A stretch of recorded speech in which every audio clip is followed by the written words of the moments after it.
ত্রয়োদশ জাতীয় সংসদ নির্বাচনের সময়ের আর বেশি দিন বাকি নেই। সবাই তাই এখন নির্বাচনী প্রচারণায় ব্যস্ত।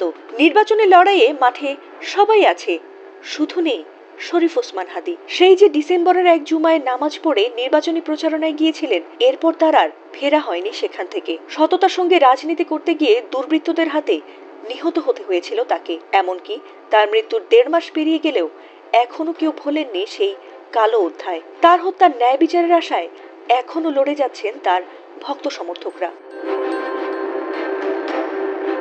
শরীফ ওসমান হাদিকে হত্যার মূল আসামি ফয়সাল করিম মাসুদ আর পরিকল্পনাকারী আওয়ামী নেতারা এখনো ধরাছোঁয়ার বাহিরে। আর এতে করে দিন দিন যেন ক্ষোভ আর হতাশা বাড়ছে হত্যার বিচার চাওয়া লক্ষ মানুষের। তবে মোটেই থেমে নেই গোয়েন্দা পুলিশ। তাদের প্রচেষ্টায় গত 21 জানুয়ারি মধ্যরাতে ডিবি পুলিশের সহায়তায় দক্ষিণ কেরানীগঞ্জের আটিনয়াবাজার এলাকা থেকে ফয়সালের সহযোগী রুবেলকে গ্রেফতার করেছে সিআইডি। আর 2 দফায় 9 দিনের রিমান্ডে অবশেষে হাদি হত্যার দায় স্বীকার করেছে রুবেল।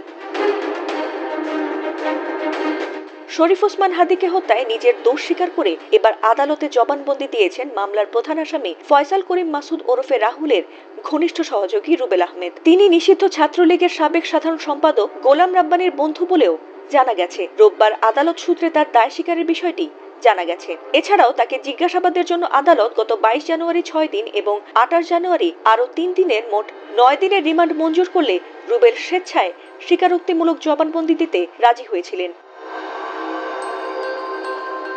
তদন্ত সংশ্লিষ্ট সূত্রে আরও জানা গেছে, জবানবন্দিতে রুবেল এই হত্যাকাণ্ডের মূল পরিকল্পনাকারী ও মামলার প্রধান আসামি ফয়সালের ঘনিষ্ঠ সহযোগী হিসেবে নিজের সম্পৃক্ততার কথা উল্লেখ করেছেন।